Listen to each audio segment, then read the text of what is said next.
I've had many leading experts on this show, including Matthew Walker, and they've all said the same thing about sleep. They've said it's the biggest positive investment you can make in your own performance. You can have the best strategy in the world, but if you're consistently tired, poor decision-making will follow and eventually cause other things to fail in your life. So if you're looking to optimize your recovery, you should start looking at what you're sleeping on. Our sponsor, Helix, makes high-quality mattresses tailored to your body. It doesn't matter if you run hot, sleep on your side, or need something firm. Helix has a mattress for you. And I asked them recently to send one to a member of my team, and Juan received it. And we travel a lot, so when he's home, quality sleep really matters. And he told me he's getting the best sleep of his life. And the data backs it up, with 82% of people in a Helix study saying they saw an increase in their deep sleep. And with a 120-night trial, you've got 4 months to prove it to yourself. You can get 27% off at helixsleep.com/diary. That's helixsleep.com/diary. This week may be my favourite chapter of all time. In Chapter 10, I fulfill a promise I made to you in Chapter 9 by inviting on my business partner, Dominic McGregor. He comes on the podcast today to share his deep, dark secrets and his incredible story. So many of you will know my story. But this whole time, I've had somebody stood right next to me, and he's a completely different person. He chooses not to take the limelight, he has a different perspective on the world, and he's built in a different way. He has an incredible story. You'll hear things from Dom that, I was honestly frightened to share with the world. When I first hired Dom back in 2014 to join my startup Wallpark, because he had grown a large social media page and I was looking to advertise the platform on social media. I messaged him online and I met him in a bar and I encouraged him to drop out of university and join me full time. And surprisingly and courageously, he did exactly that. We've worked together side by side ever since for the last 6 years. And we went on to start Social Chain together many, many years ago. Through that time, we've been through it all. We've lived together, we've worked together, we've traveled together, we've slept on floors together, we've argued, we've had celebrations like you wouldn't believe. Dom has his personal struggles, and me and him, as I said, are very different people. And there are things that I've always wanted to ask him. Today was that day. This is his story of success, of mental health issues, of alcoholism, of the street. So without further ado, I'm Steve Bartlett, and this is The Diary of a CEO. I hope nobody is listening, but if you are, then please keep this to yourself.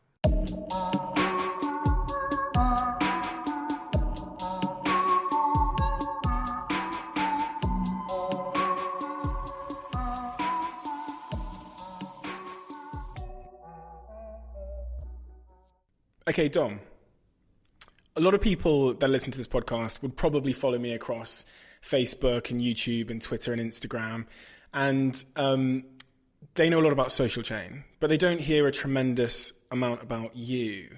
So my first question to you is, from your perspective, why is that? Good question. I think the reason people don't hear a lot about me is a couple of reasons. So I don't like to put myself out there too much, which, again, what you put out there, you get back. So that's probably a very main reason. Secondly, the role I play is a little bit different to what Steve plays and what you play,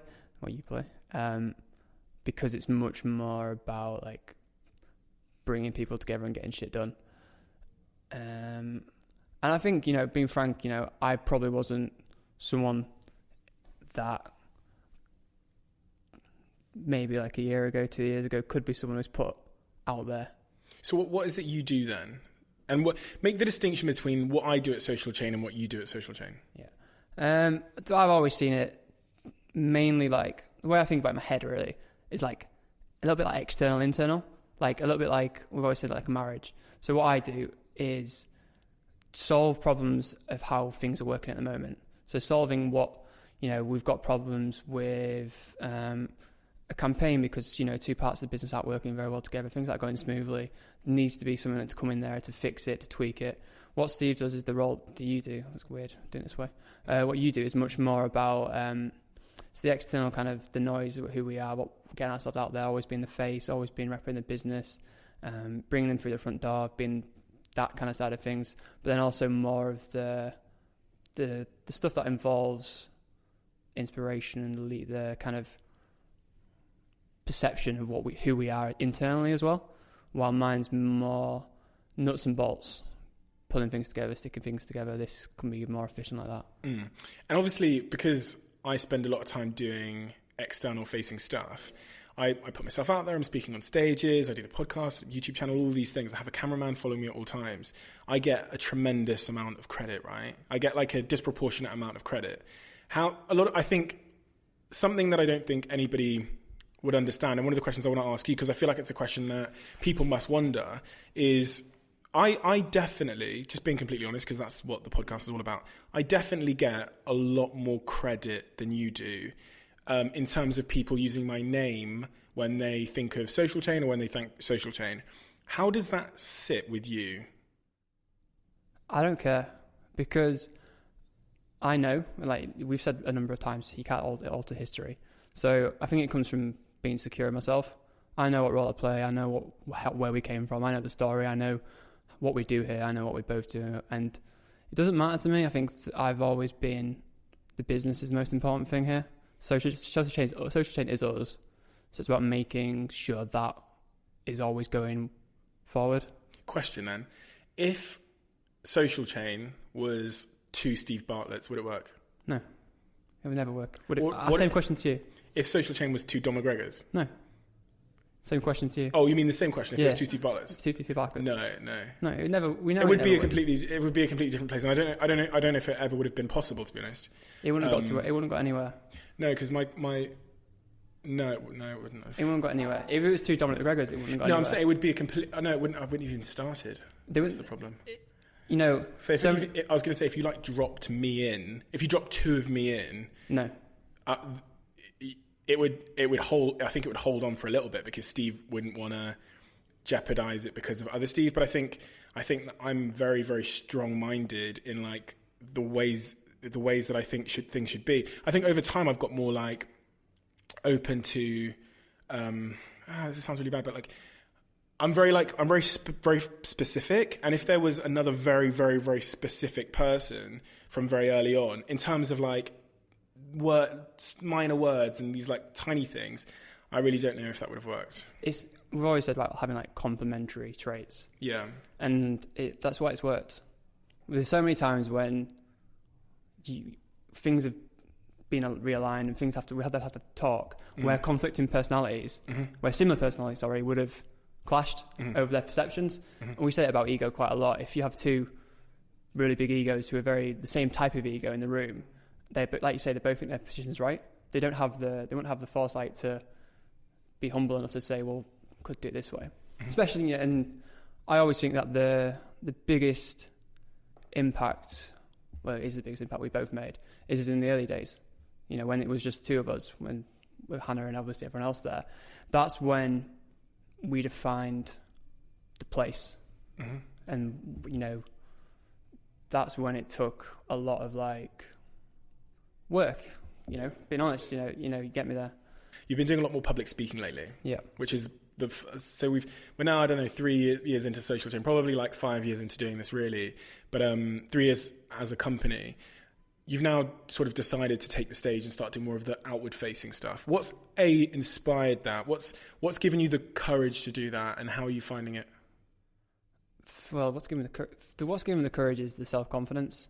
Like I guess crippled by, like most people, are crippled by their own anxieties about themselves, how they're looked, how they're perceived. One of the biggest things I hate about myself is my voice. I've got a very distinct accent. You can hear it right now. It's not clean. It's not the best. And that's what my perception of myself is.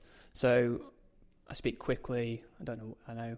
So I've always shied away from long public conversations because of that reason, but also because of how I perceive myself and maybe not being a very natural presenter. How are you finding it? I love it now. Honestly, I've got over them. The voice thing I'm not over yet, but I've more embraced it. What do you mean by the voice thing? Just like how I sound. I don't like how I sound. It's just an accent though, isn't it? Yeah, I know. But I struggle. I think people struggle to understand me sometimes, which is again probably self-deluded. But I think I did in the earlier days, I would always say to you, what? Yeah. And then you'd say, repeat yourself, what? And I could never understand what you're saying. And then you're much more articulate than you were back then. Because I just had no idea what you're saying most of the time at the start. Yeah. And that was a huge, I've had that my whole life. People, and I'm like, God, I need to speak slower.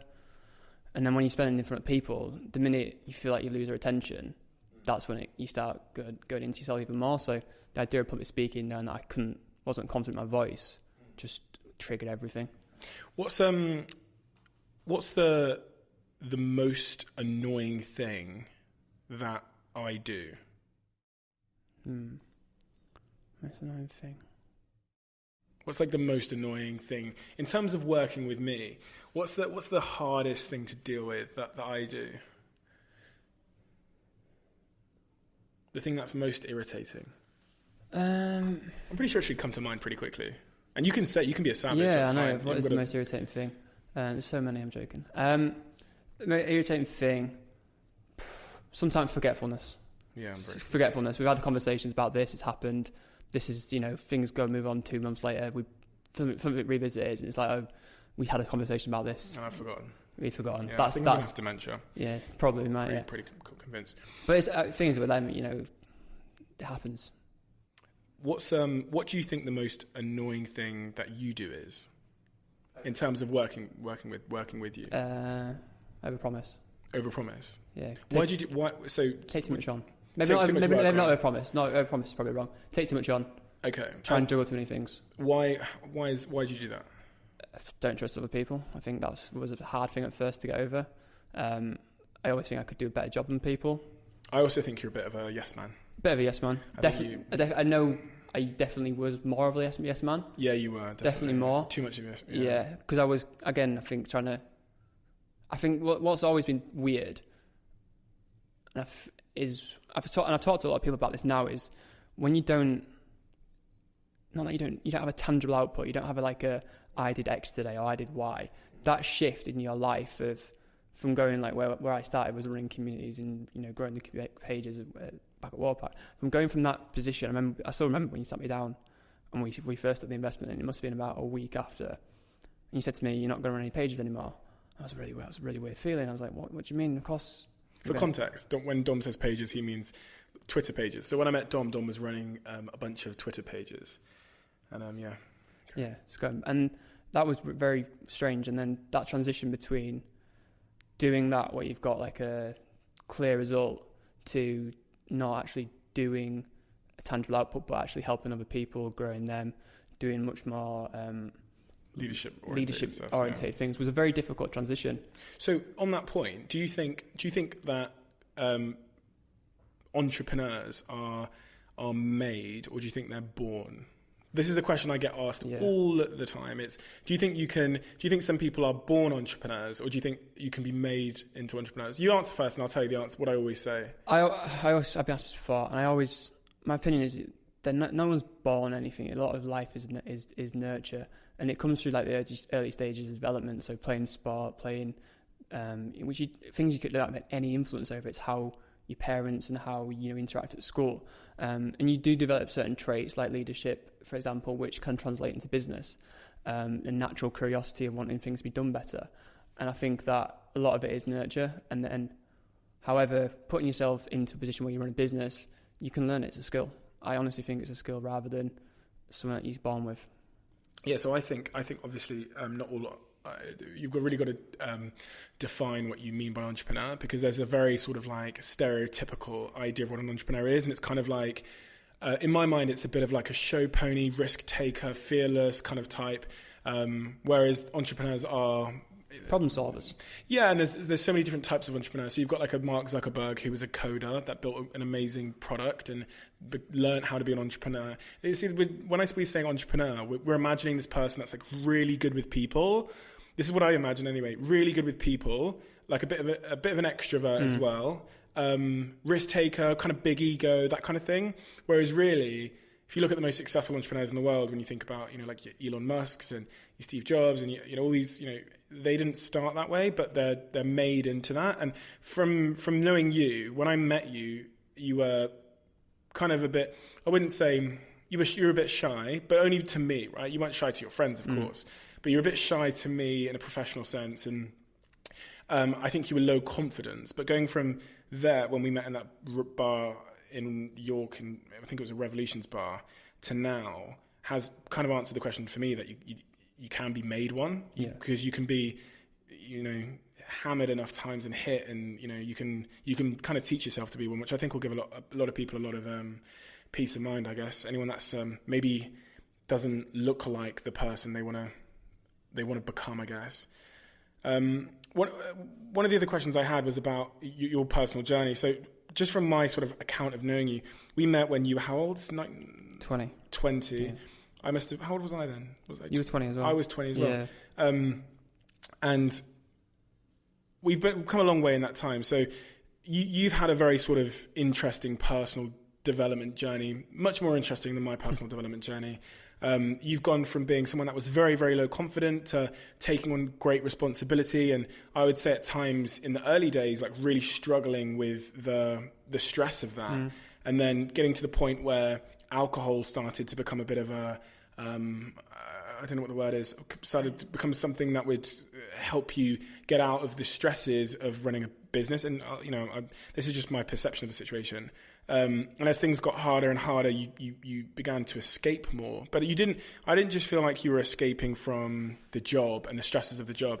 I also, in some respects, felt like I represented the stresses of the job. So we were living together at this point, and I speak to some of my friends about this who are in similar situations where if you work with me and we're business partners, but then you also come home and live with me, it's kind of like the stress comes home as well.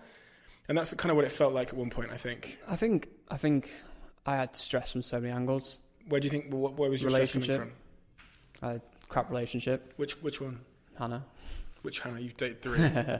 All Dom's girlfriends, by the way, have all been called Hannah in a row. I think that's a bit of a psychological thing there, isn't it? Yeah. But that was like, I wanted to get out of that so badly, and half of it was just that, work, everything. I don't ever think it was coming home to it. Actually, I actually enjoyed it. The house was like, at first was better than anywhere, but then I think everything just got on top of me. Everything from, because I hated this girl. I absolutely hated this girl. She was. We don't need to. There's so many girls that you've dated called Hannah. So I'm not really saying which one it is, but I couldn't stand this girl because she was just so anti your career and your ambitions, and it was almost this competition. And obviously, as like the third wheel, it's always going to happen like that. And like I wasn't. Oh God, I hate thinking about it. But like then, I was just. I didn't like myself. I hated myself. What did you hate about yourself? Everything, how I was, like how I was with her. Like I don't know if I ever said thank you for like how it ended, but like basically what Steve did is Steve just sorted it for me, and I really became a person I didn't like. You said you hated yourself. What did you hate about yourself? I hated everything to do with me. How I was, how I looked, how I was acting, how I was speaking. Really hated myself, and that when you've got this kind of like base layer of like crap going on top of it hating yourself, we need to, in a position right now, we need to love ourselves because we're putting ourselves through a lot of stress, and a lot, not stress isn't the right word, just a lot. And like you need to love yourself, and I hated myself. And you at some point near the end of your relationship with this girl, you developed so just to set the scene, you've got this, this job, and at the time Social Chain was still a startup, and there was tremendous financial pressures. Nothing was guaranteed. We were obviously looking at the bank balance all the time, trying to figure out if we were going to be able to make payday. Mm-hmm. Clients cancelling left, right and centre because we just weren't set up to fulfill the work properly at that time. Going home every night at midnight, 1 a.m., 2 a.m., 3 a.m., unsure how you're going to pay payday in a couple of days' time. And then you've got, your girlfriend's giving you a hard time. There's all these other sort of more personal pressures that you've exhibited upon yourself.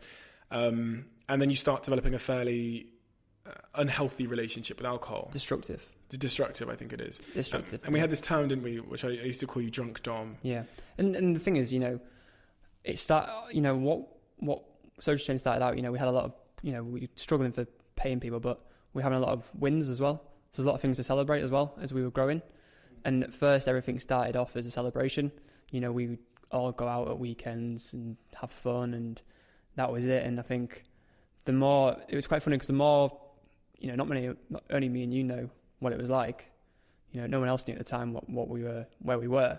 And I think, you know, when we're trying to put a smile on and celebrate with everyone else, and there's things going on in the background, it's like, that's when you start just keeping more drinking more and more.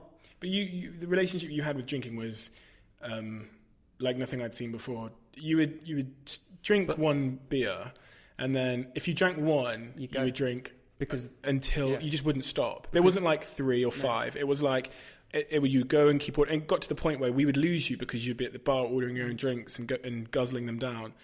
And I'll never forget that night where we came home and you had the lights off, and it was like 3 a.m. in the morning, and you were in the front room drinking a bottle of wine with the lights off, and I just got home.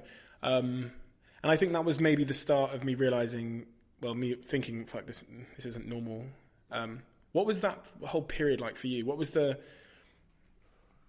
did you consciously think alcohol was helping?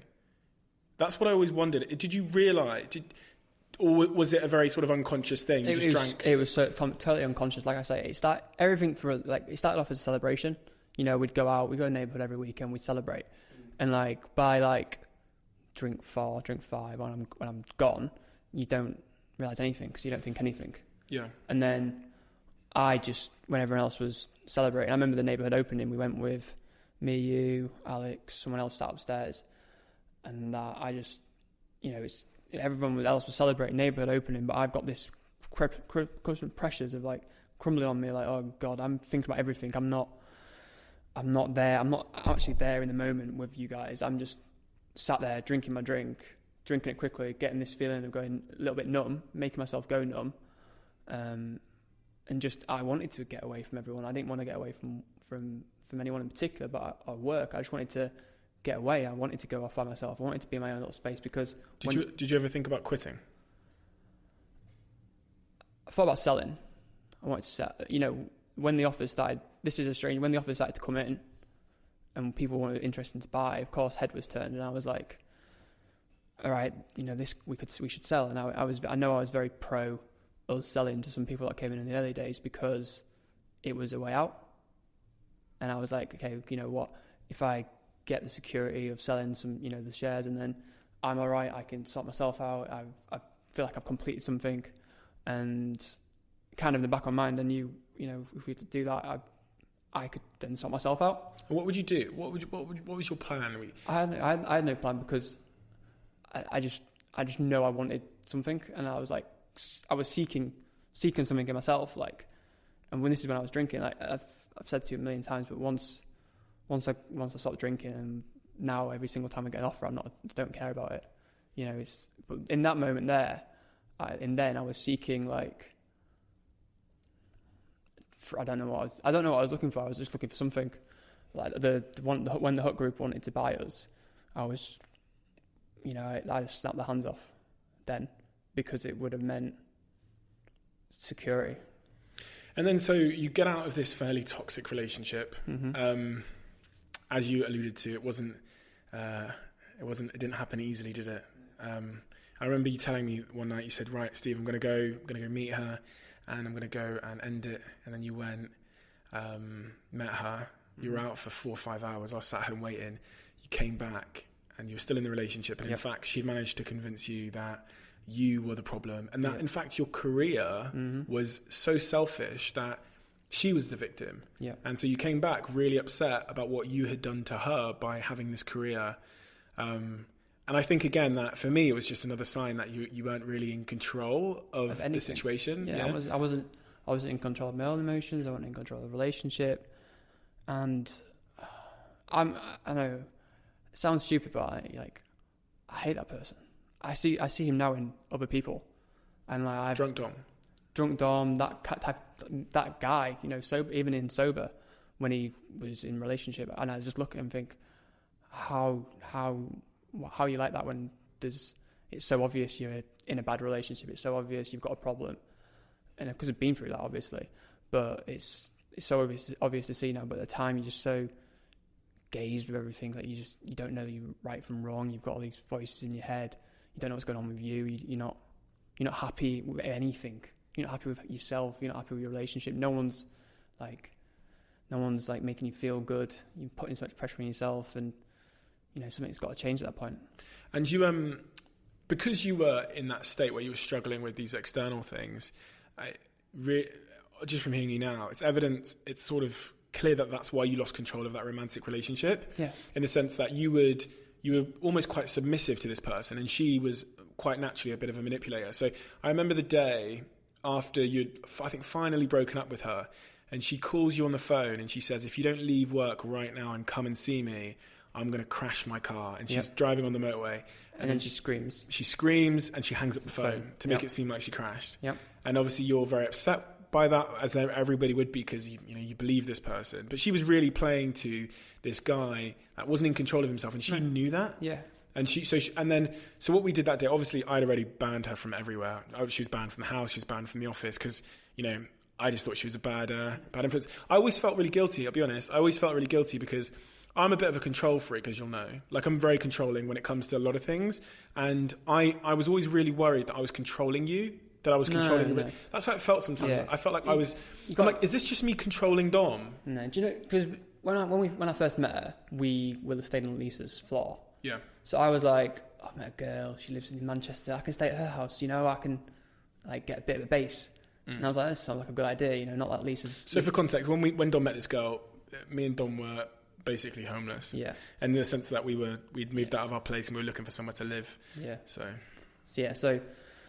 and I latched to that. I looked for any kind of stable base, and I was like, I fell into it. I was like, it's got a house, I can stay there, I can do something, And she ended up, she gave you those phone calls where she threatens to kill herself. You obviously get very upset. We say to you, listen, go to Thailand today, literally booked the flight, went to the airport that day. You just flew away because you were meant to go on holiday with her, weren't you, to Africa? You flew away. Talk to me about the day that you quit alcohol and how that happened, or what made you quit in the end. So I think I was always a danger for myself, which I could deal with.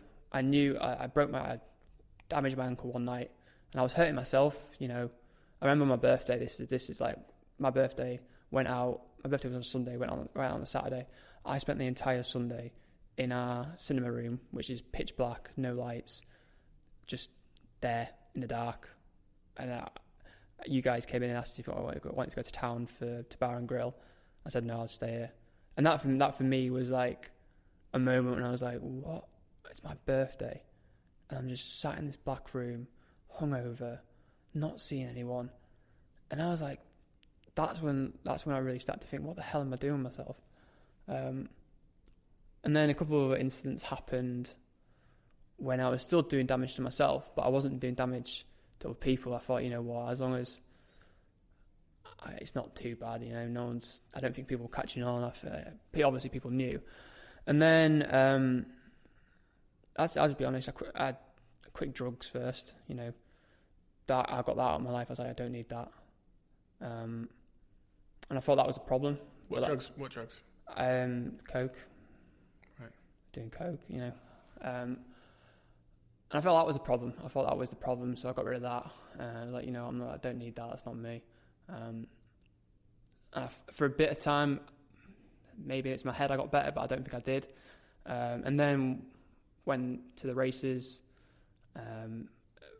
alcohol-fueled day.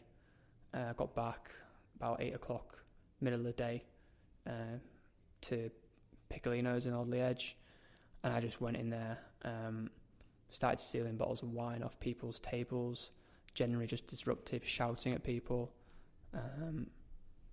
in front of some of the team, and then realised that, got thrown out, started walking down the street, shouting again at other people, just for how can they throw me out, and then I regretfully, probably the worst moment of my life, said things to someone who I probably consider to be one of my closest friends, and someone that works in the team. Someone that works in the team, very good, very very good friend of mine, who's been here since day one. I care about deeply, and waking up that morning, finding out what I said to him, and the manner in which I acted towards him when he was only trying to help me. He was actually trying to get me to bed, take me home. What did you say to him? To this day, I can't remember. Did you know what the topic was? Yeah, I know what the topic was, yeah. Was it about his performance within the team? Yeah, it was about his performance within the team and his perception from other people, and me saying things about that. And I, on hearing the demeanour of the conversation I had with him, completely drunk. You know, this is, like Steve said, this is drunk Dom, this isn't me. I realised that I'm hurting other people. Yeah. So just from my perspective, because I was also out and about that night. I just went for some dinner with some friends, and obviously there was two different Doms. There was the Dom in work, who's the super nice guy, the team player, the calm, collected, funny guy. At times, I'd say the butt of the joke as well. Yeah. But predominantly, the reason why you're the butt of the joke amongst even some of the team was because of the other Dom. Yep. And obviously, when you're less secure in yourself, you kind of make yourself the butt of the joke. And you'd been that guy for a while. And then there was this other Dom, which was the drunk Dom, which, because of how out of hand it was getting, was doing damage to real world Dom. Mm-hmm. And the problem we have when we're trying to lead people is... leadership is a given thing. People give it to you. And if they don't respect you because of how you're acting, in work or out of work, you cannot lead people. And so this was and so I was at dinner at Sakana, I think it's a restaurant in Manchester, and started getting texts from people in the team saying, it was Alex and Sam that texted me saying, listen, Dom's out of control. He's he's been kicked out of Pippolino's. He's walking down the street. He's just said something to somebody. And I think that was the first moment when we had a conversation, which was really, really not pleasant. Yeah. I remember on texting you and you texting me saying that, you were absolutely wasted, but you were saying that you wanted to sell. And I remember that moment thinking, it hit me like a ton of bricks, because although I was so pissed off in the moment, I was like, fuck you, whatever. I was also like, that's pretty serious. If you're at the point where the even drunk version of you is like, it wants out, because that's what you're saying. You want it out. I was like, that's pretty fucking serious. And then I wanted out because I didn't think I could deal with it. And what are the, you do so much now on things like mental health issues and your recovery from drinking too much, I guess, and the way you've progressed. Did you have mental health issues? And if you did, what were they? Because I know mental health is a very broad thing. It's not necessarily depression or anxiety, what it is, but mental health, as I've come to understand through my own sort of education of it, is such a broad thing, from OCD to hoarding. Like, what are the mental health issues you think you've had? Yeah, I had anxiety. That was like what I had. What did that feel like? Imagine you're talking to yourself. And you're talking yourself out of everything. Talking yourself out of everything? Yeah, you don't... Like, I'll give you an example. So... Because I always wonder if I've got anxiety. You have. Everyone has. Yeah. Everyone has, but it flares up. And so what I learned was how to manage it. Right. To notice when you're having moments of feeling anxious. Right. And what to do in them moments. And just to be aware that you have it. Because... Talk to me about it. I never knew what anxiety was. How does it feel? What's the... How does it feel? Something's pressing on your mind, and you need to talk to someone about it, but you put it off because you don't think it's the right time. Mm-hmm. You want to get them in a different situation. Mm-hmm. Take, for example, like a client not paying. You'll hold that information to yourself, try and solve it yourself, but you'll not get anyone else involved. You'll lock it away until it's a point where either it's got so far out of hand that you need someone to come in to help you, or you've solved it and it can go away. Is it like a feeling though? Is it a feeling like of nervousness or anxiousness? Yeah, you get it. Because sometimes I get this when I've got something on my mind, and I'm like I've compartmentalized it a little bit, and I start feeling like super anxious. I think like almost like the feeling like that I get just before I go up on stage. Yeah. I get that for a while in my insides. So I had that. That's what you get. but naturally what I do is I take on too many things. So when you've got these, you're just adding to the fucking... Yeah, adding to you're not solving it. And like some small things that made a big difference to me, like at work, was like getting a calendar. You know, we didn't have a calendar for the first 2 years. We were just roping and stuff. Getting a wonder list, you know, learning how to deal with the problems put in front of you. Small changes make such a big difference. But the main thing was, when you get that feeling of being anxious, solving it. And I had to write down like every single time I felt anxious over a problem, and then say what I thought the outcome was going to be. So, for example, if someone asked for a pay rise and you don't know how to react because it gets this anxious in your head because you're thinking about paydays coming up, we haven't got enough money to pay people, and you start thinking about a million things before you can even go back to them and say, this is where we're at. And they pile on top of each other. They pile on top of each other, and then... making all of them great, and then I was drinking and I was forgetting about them over the weekend. Then you sober up. Then you sober up and you're like, it gets on top of you. Got you.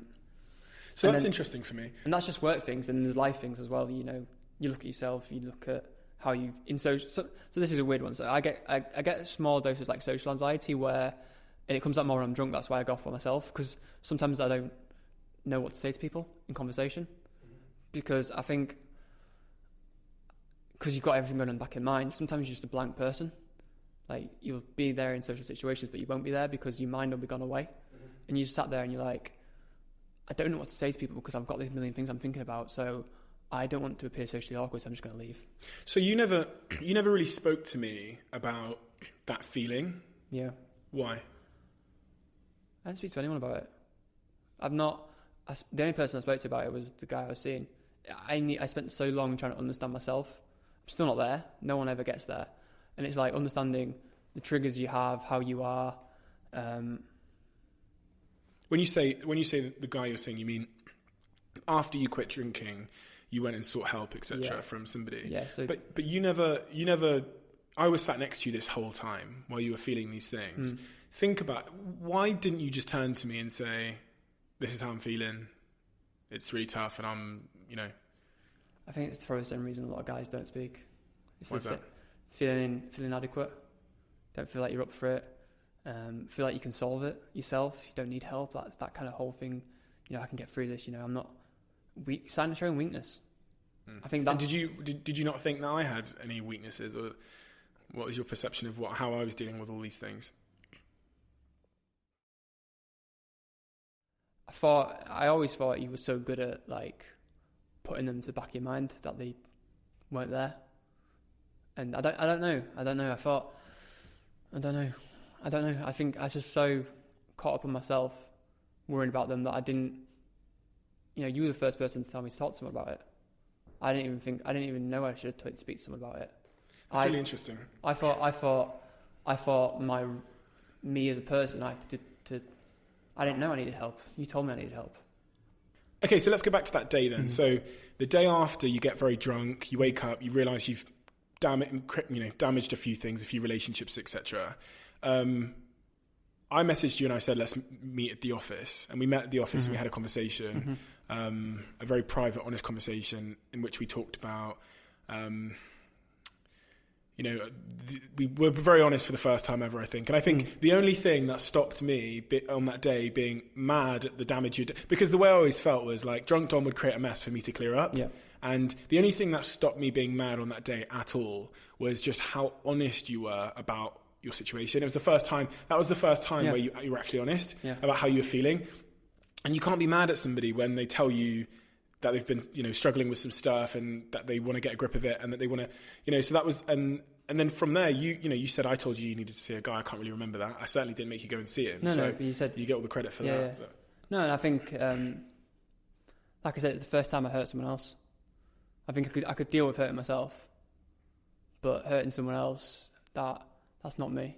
And it's not complete contrast to who I am as a person. I don't hurt people, you know.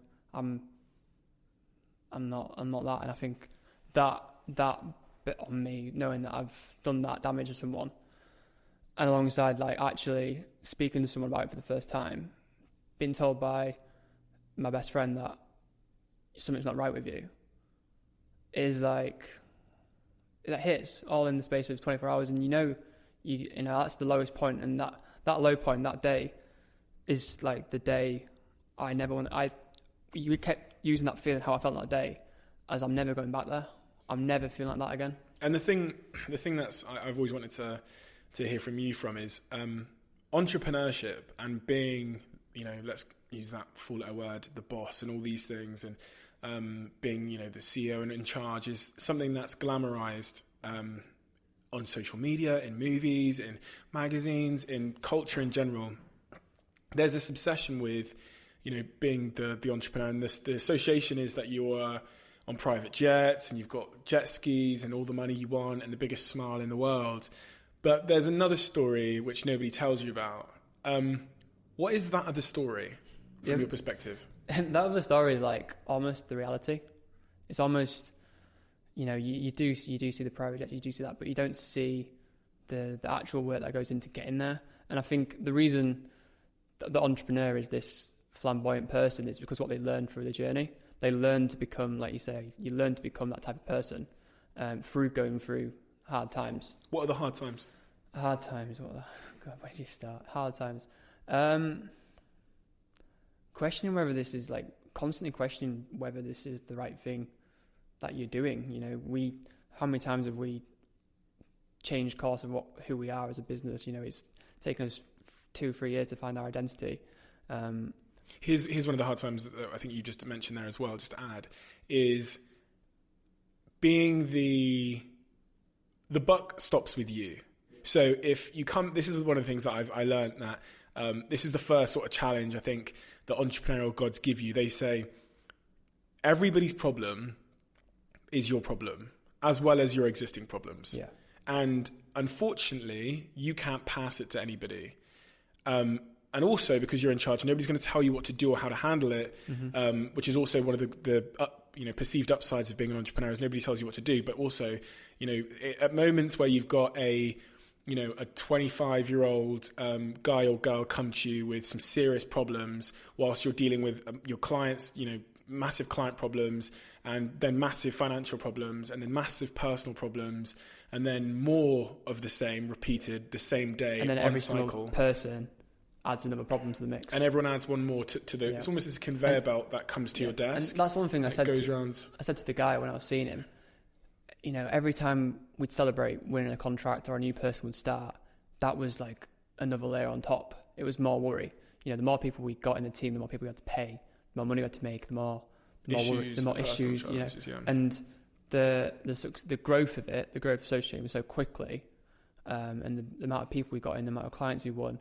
The minute as soon as we won a client, my first thought was, God, how are we going to do? How, you know, are we going to be able to deliver this? What happens if it goes wrong? We've got a lot of backing on this being a success, and then you know, another thing would happen. You get more people on top, and then, like Steve said, you got your personal stuff as well, and it's.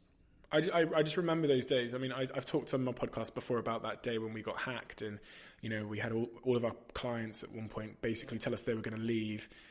We had a team waiting who were waiting to go to paintball, and we had to tell them, but we had to try and fight to convince our clients that we didn't hack. You know, it wasn't us that had sent them those malicious emails, etc. And then I remember that day, you know, someone in the team's boyfriend had dumped them, and they were in a terrible state, and they needed picking off the floor. You know, your clients need picking off the floor. You've got, you know, family issues at home, and all these things going on. And you are 23 years old, like at these times. Yeah. You're 23 years old. You're barely trying to figure out the world to yourself, and you're being forced to be significantly beyond your years without the qualifications or without the stress. And so one thing that I've learned is how much it changes you. And I've seen you change.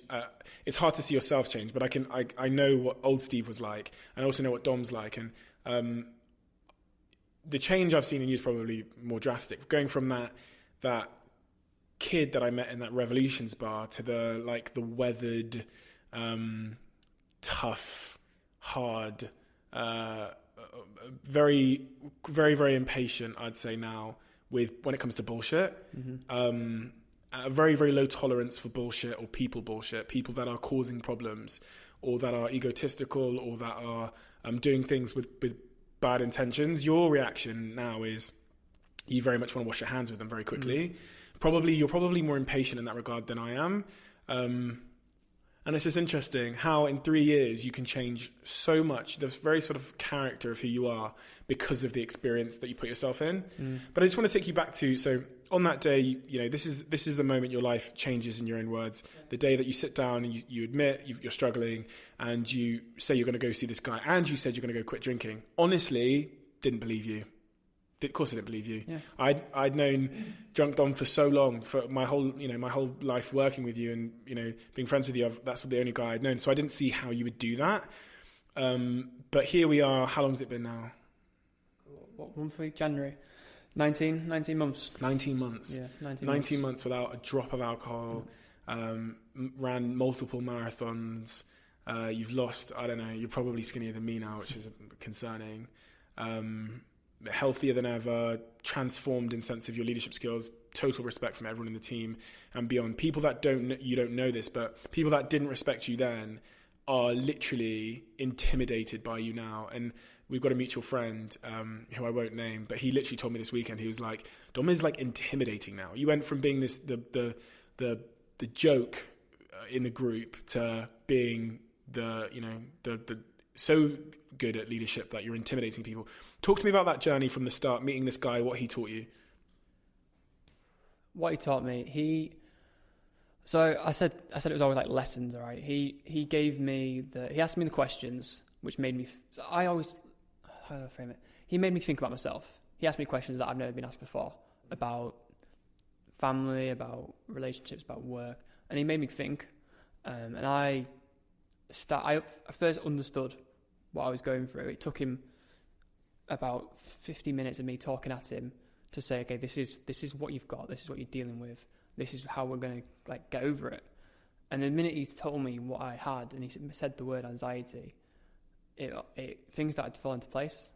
I was like, okay, this is why, this all makes sense now. And it just made me think about myself. He gave me confidence, gave me some ways of getting over it. What did you learn about yourself from him? Where to start? You learn your triggers. You learn. I lost who I was, and I won't forget when I used to go home to York to see my parents. My mum was just be completely different with me, and telling this guy all these things about like the small things about my mum not like wanting to see me, and you know how family think you change as well. It makes you think like that's not me as a person. And then he sat down with me and said, like, look, what do you think your values are? What do you want to be known for? Who do you want to be in 5 years? What do you want people to think of you? And we kind of did that exercise. And then he said to me, what you need to do then is all your actions have to sit within your values. So if you don't think something aligns with who you want to be or how you want to be perceived, you can't do it. Not you can't do it, but you shouldn't do it because it's not who you are.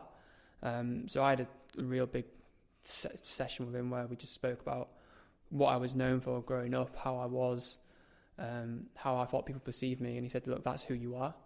You're still that person. You just lost him.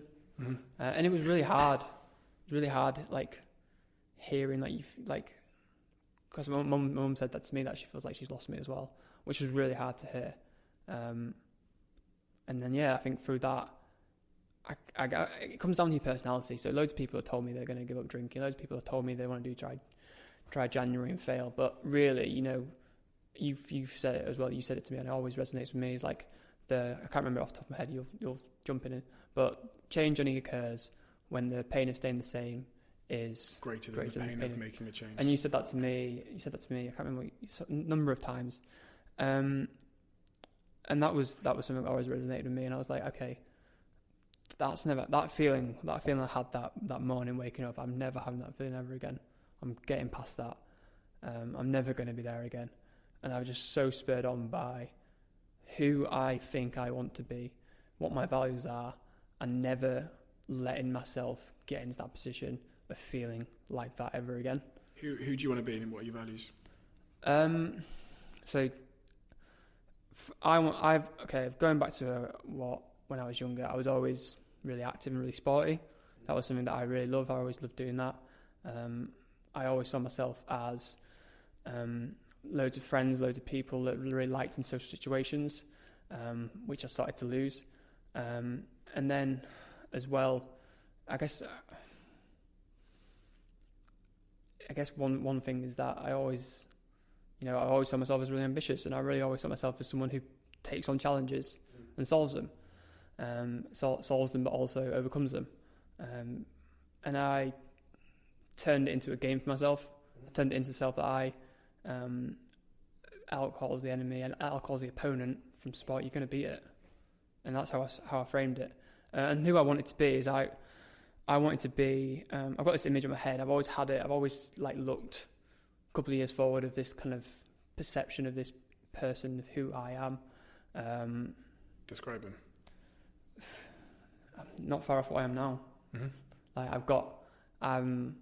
Obviously the journey is never complete, but I'm in just nearly under 2 years' time, I've been transformed into this person who, when I was sat there hungover after doing what I did, this is who I wanted to be.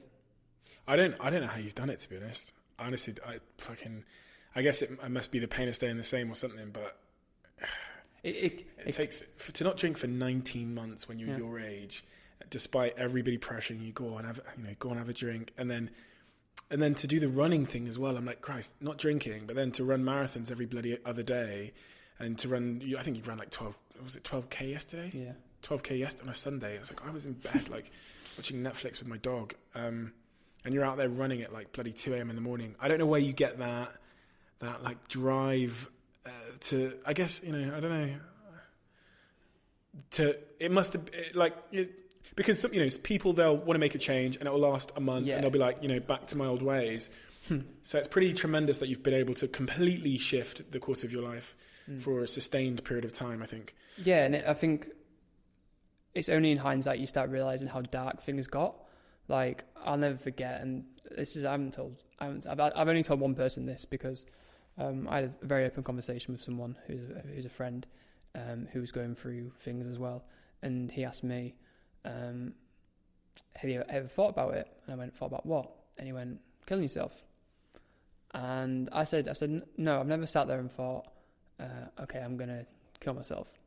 Never thought about that. But sometimes, and this will be completely saying it, when the train's coming past the station, you just think, oh, what if I jumped? I'd be all right. And I had that thought with a couple of things. Was that at low times, or was that? That was low. That was the low time. That was a low time. Going on to London, I'd sit there and think, if I'm on the station, but if I jump, what happens if I jump? Who would miss me? What would happen? And honestly, I had that a couple of times, and it's only when you all these things I'm saying have always only been in hindsight, understanding my anxieties, understanding my triggers, understanding what sets me off. Have only been discovered in hindsight when I know more about myself. So when you have such a contrast of who you were versus the path you're on now, you'll do everything you can to move forward and not go back. And how important was taking that first step just to go and speak to somebody? Because it is incredibly hard. I think, it's people often think, I don't speak to somebody about the way I'm feeling because I want to be brave. But for me, there is nothing braver than being holding my hand up and saying, do you know what, I need to speak to somebody. I really wonder if I went through some serious mental health issues, would I be able to go and speak to somebody? I don't think I'm that brave. Because of the stigma. It's a terrible shame. But speaking to you about it, that's what we spoke about it, and that was me talking about it. Yeah. And I think if I can say it to you, I've said it. I've said it now, and. But how important was it though to go and speak to somebody about it? Because you've referenced before that. Yeah, it was the most important thing. It was the most. It was the biggest, most important first thing was find someone telling me something's wrong. Somebody's telling me, someone who knows me better than anyone, telling me that something's wrong. That was the most important thing in my life. The start was you admitting it though, wasn't it? The start was that day you admitted it. Yeah, but to yourself, I think. I admit it to myself, yeah, and I admit it to you. But we spoke about it, and it wouldn't have happened if you didn't happen. But then the second part of that was then acting upon that and having a conversation with someone who knows what we. I said the same thing to him that I said to you. That day, I said exactly how I felt, and he can put it into a structure that helps me overcome it. So, one of the things I've always wanted to speak to you about is money. So we talk about how not having money is in terms of paying your staff and cash flow issues and all these things, which we went through for a good 18 months non-stop of like probably 5 months in a row where we're just like, I have no idea. I remember that 1 month where we looked at the bank account and payday was just around the corner, I think a week away. Mm-hmm. There is no money in the bank, but there is a team to pay. And there's many, many bills to pay, probably, I don't know, 70,000 pounds worth of bills to pay in a week's time. No money in the bank. And just that mad scramble to sell something, which we did. And we always seem to get past it. Sorry? And get them to pay, yeah. we could sell something. Story. Then paying was a different story. This is such a funny story. We managed to sell to a company at the time, a campaign. And one of the KPIs was there would be a trigger payment if we hit a certain objective. Yeah. And we're very good at our jobs, and we've always been good at social media. I mean, it's why Social Chain exists. But the objective, basically to save Social Chain in hindsight, was getting them to be the number one trending topic in the country. So it was really, if this brand doesn't become the number one trending topic in the country, we fail. And that is the truth. That's the crux of it, isn't it? I remember you messaging me saying this has to happen. We have to make them the number one trending topic in the country, or it's goodbye. I think that's the last campaign I did. I ran, yeah, because we probably one of the last times I've sold and done. Because I think it was the last. I remember we were in the white room there, and it was. I think it was me and Hannah who stayed late to do it, and we were like, this has to happen.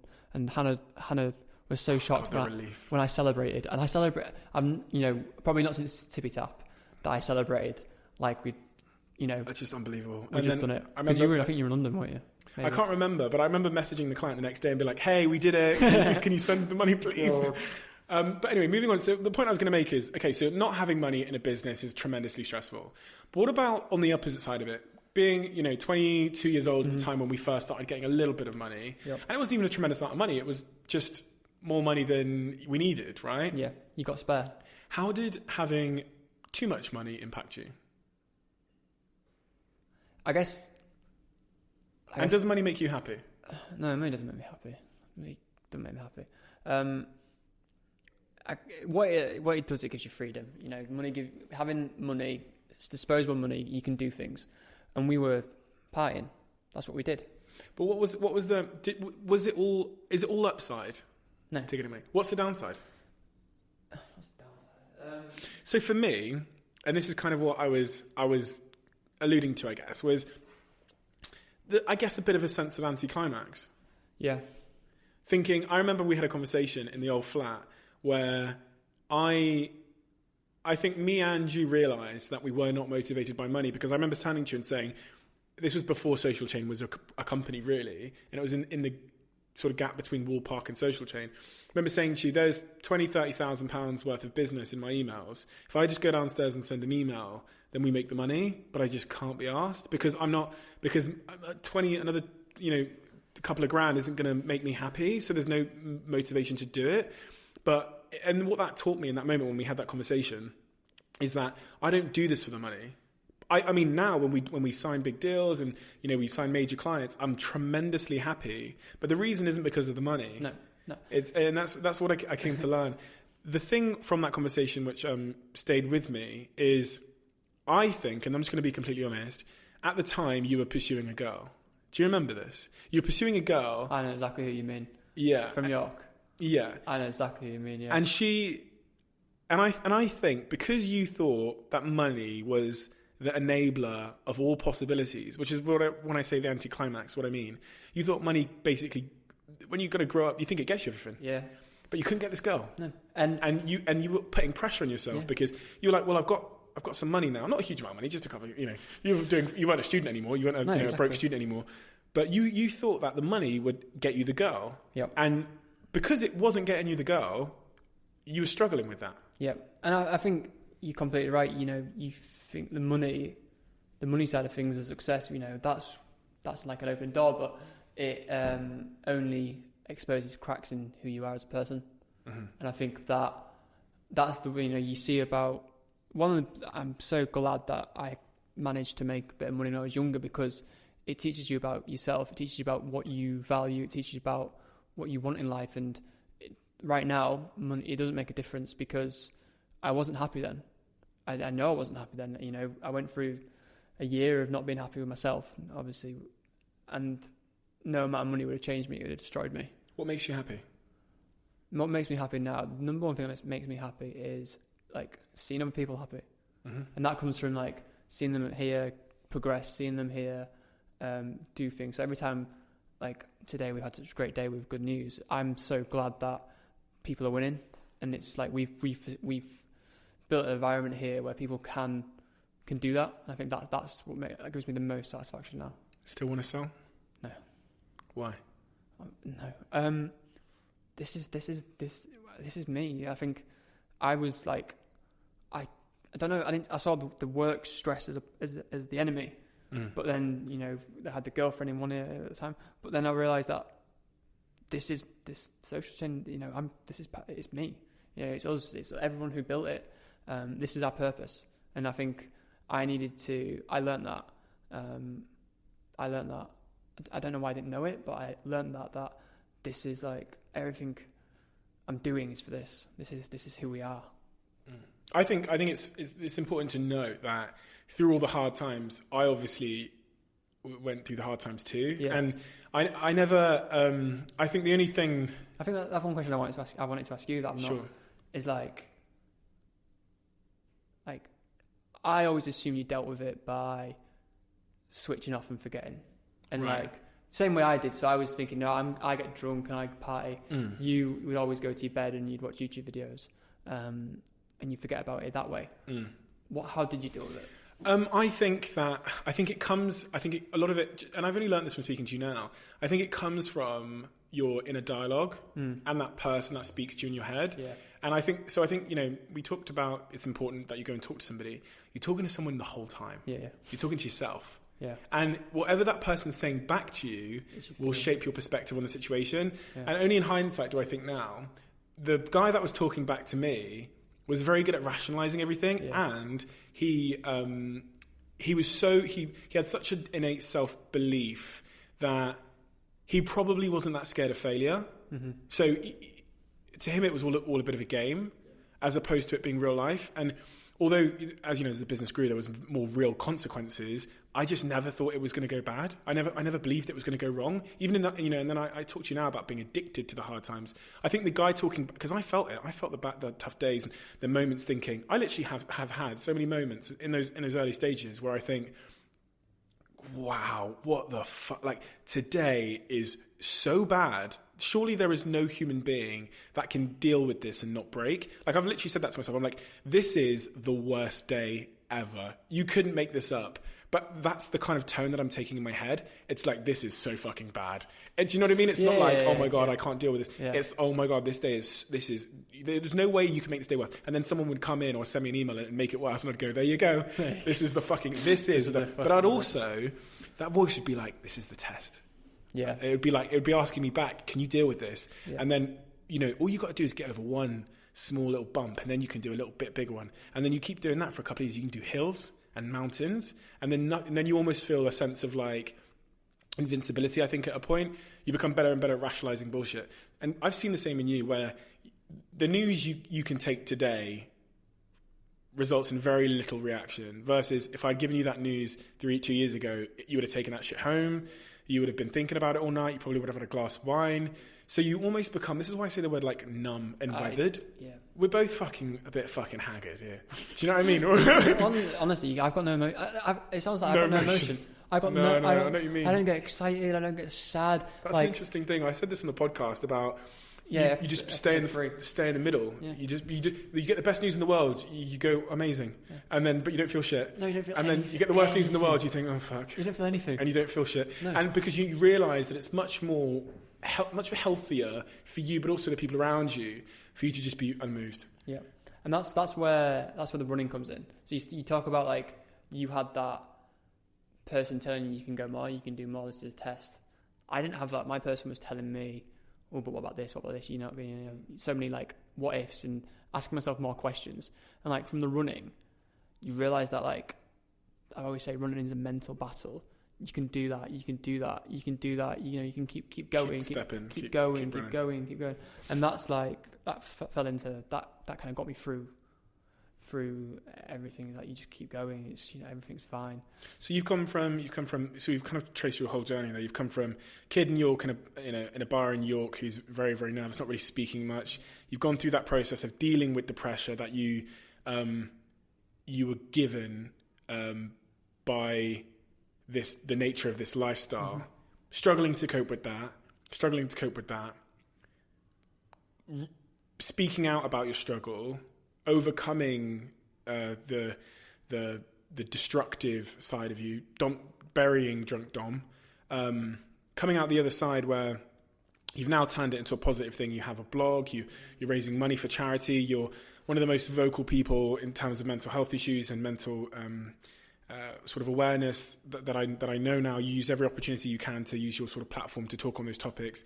You're raising money currently for Calm charity, which is what's Calm? Calm is the campaign against living miserably. It is focused on raising awareness of male suicide. Suicide is the number one killer of men under the age of 45, and obviously suicide comes from guys not speaking out, having internalizing a lot of their problems, and looking for a way out. And that's what suicide is, quite bluntly, is people's escape route. It's how they end their problems.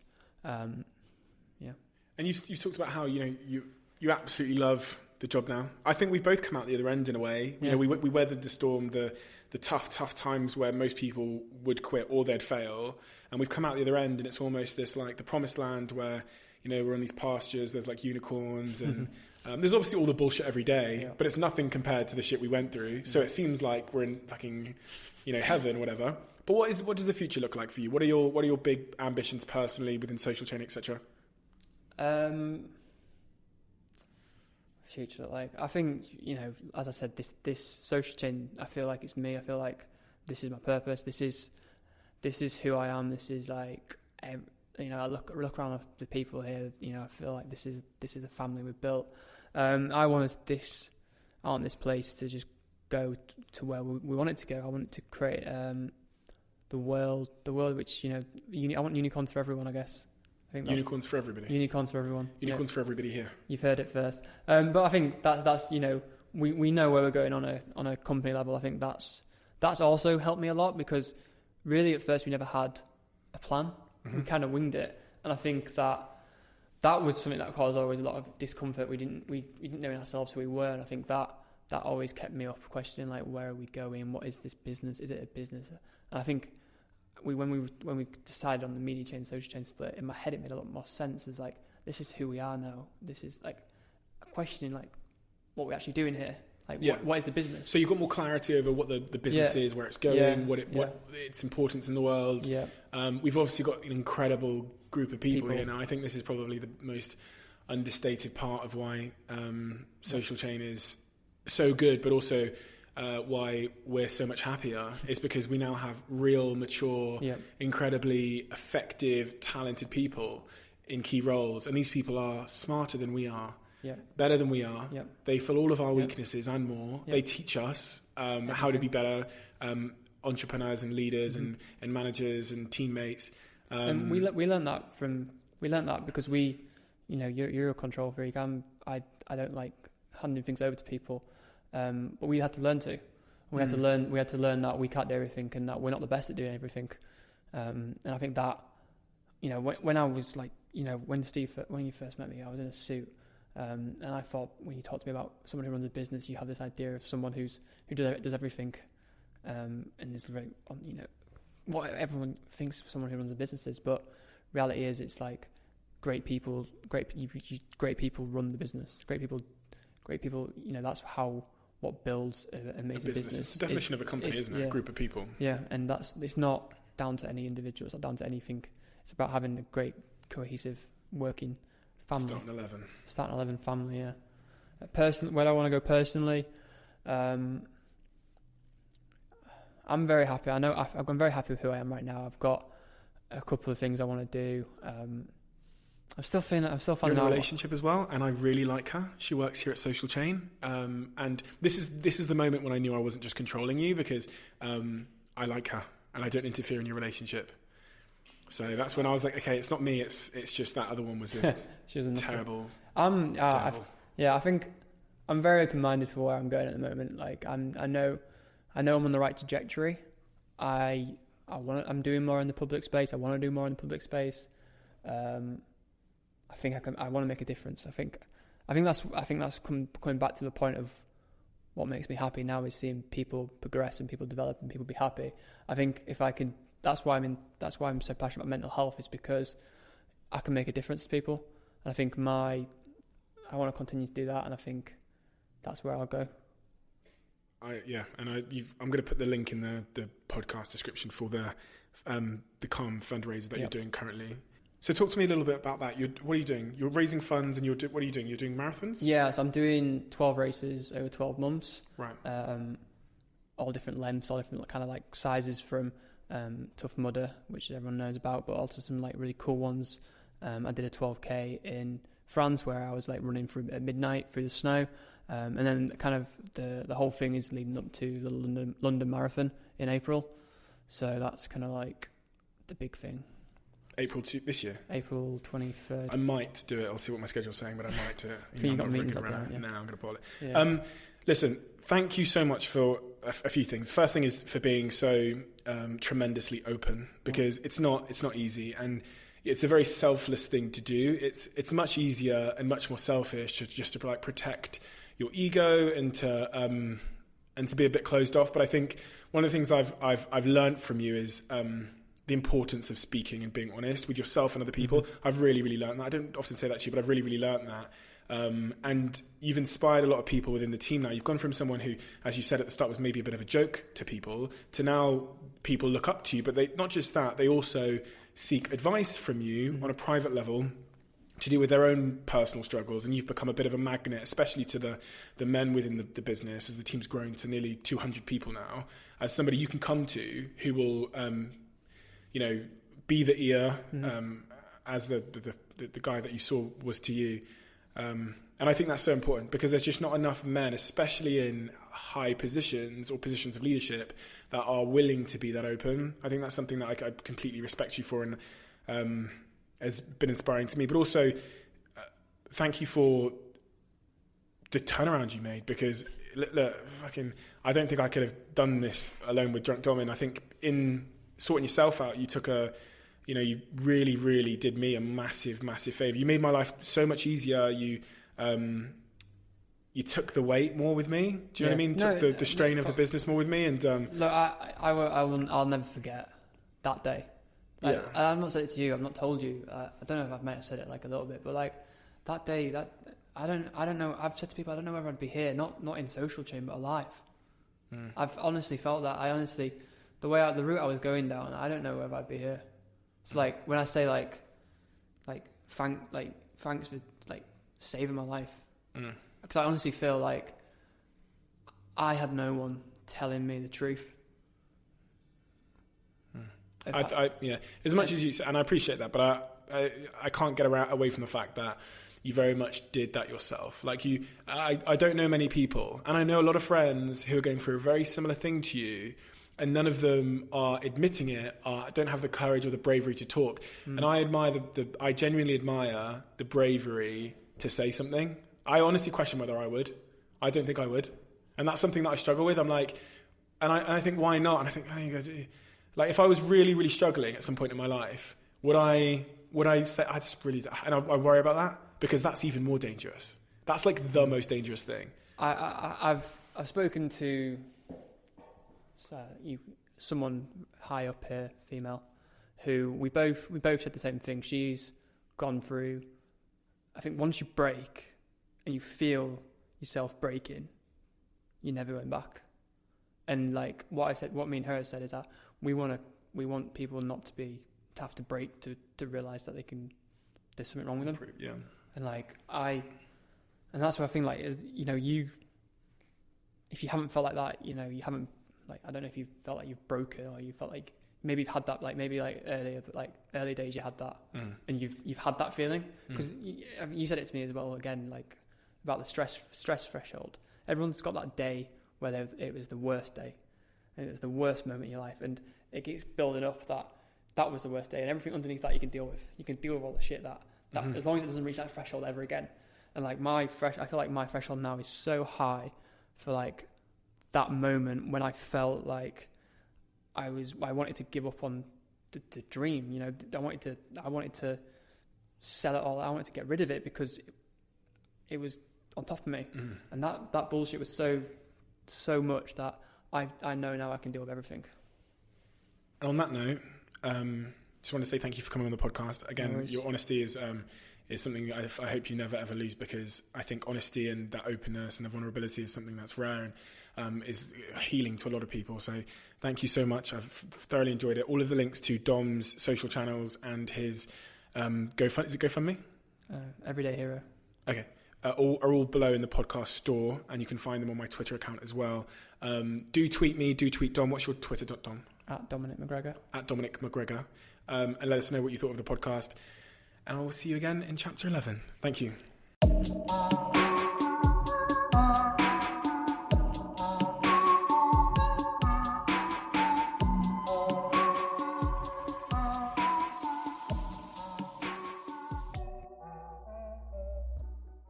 For the last couple of years, I've been working on something that I realized every podcaster listening to this, but actually probably every creator listening to this, might just need. Podcasting is difficult for many reasons, and one of them is that these hosting platforms don't give you much information, and also because they're so fragmented, you kind of have to go through every single platform, uploading it to YouTube, and then taking the same big old video file and uploading it to Spotify's platform. It takes huge amounts of time, and that friction means most of us don't do it. That is the problem we set out to solve, and so we built something called Flightcast, which you can find at flightcast.com.